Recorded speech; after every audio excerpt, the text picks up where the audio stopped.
In 1980, Jean-Marie and Christine Villemin settled down into a newly built home down this road in the quiet, rural French village of Lapinge-sur-Volanges.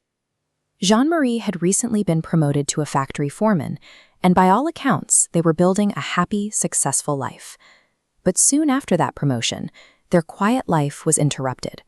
For 4 years, the family received a relentless stream of anonymous, threatening phone calls and letters. The unseen sender, who came to be known as the Crow, never asked for money. The letters only promised revenge against Jean-Marie, specifically targeting his new title of boss. Moving up the ranks in a tight-knit community had made Jean-Marie a target. Someone close to them was harboring a deep, venomous jealousy, and they were preparing to violently act on it. On October 16, 1984, the threats became a reality. Christine looked outside to the front yard and realized her 4-year-old son, Gregory, was gone. As police and a frantic Christine searched the village, Gregory's uncle received a phone call. A voice claimed they had kidnapped the boy, strangled him, and thrown him in a river. The next day, a letter arrived in the mail declaring, "I hope you die of grief, boss. Here's my revenge." Tragically, the caller wasn't lying. Searchers found Gregory's body in the shallow, rocky waters of the River Valone, about 7 kilometers from his home.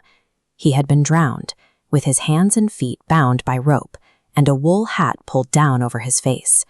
The authorities had a crime scene, the physical ropes used to bind him, and handwritten letters.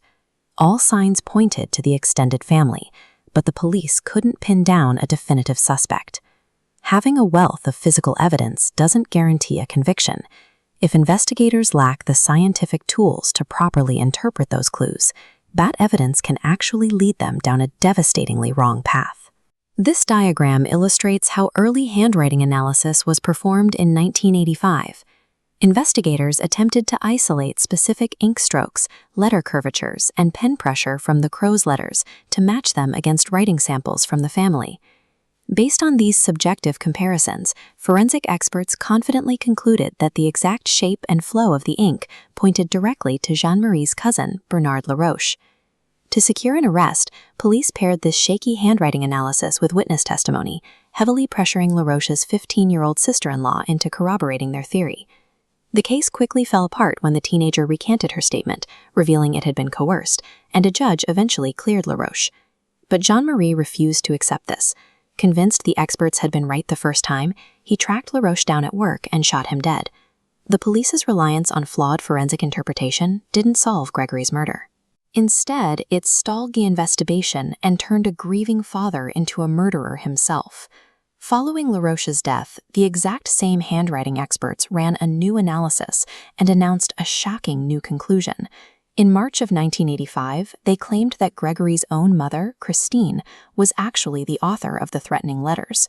Authorities arrested and charged her with the murder of her son, relying entirely on this new reading of the penmanship. They did this despite a complete absence of any secondary physical evidence connecting her to the crime scene and zero plausible motive. Christine, who was pregnant with twins at the time, was imprisoned. Desperate to protest her innocence, she embarked on an 11-day hunger strike, refusing all food while behind bars. An appeals court eventually freed her, citing the incredibly flimsy nature of the handwriting claims. But the physical toll of the imprisonment and the strike was severe. Shortly after her release, she collapsed and miscarried one of her twins. The state's subjective approach to analyzing physical evidence actively manufactured false guilt, derailed the investigation, and claimed yet another innocent life. As the decades passed into the 1990s and 2000s, the case went cold. Investigators eventually turned to modern science, hoping that advanced DNA testing could finally identify the Crow. This animation shows exactly what happens to biological material over time. Investigators tried to extract genetic profiles from the saliva on the postage stamps and the waterlogged rope bindings used on Gregory, but the long-term exposure to the elements caused the genetic material to literally break apart. Decades of degradation meant that whatever trace DNA was left on those items had been entirely destroyed. Every lab result came back completely inconclusive. This final scientific dead end broke the people tied to the investigation. Magistrate Jean-Michel Lambert, who had overseen the disastrous original inquiry, faced immense public pressure and criticism over the unsolved case, ultimately taking his own life in 2017. Physical evidence has a strict biological expiration date. Once those molecules degrade, even the most advanced science in the world cannot extract an answer, leaving the murder of Gregory Valmen seemingly permanently unsolved.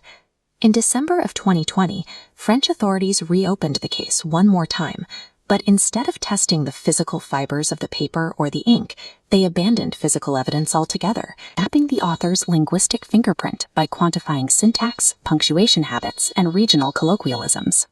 Treating the letters as raw statistical data, investigators then compare these quirks against everyday writing samples from extended family members to find direct statistical matches.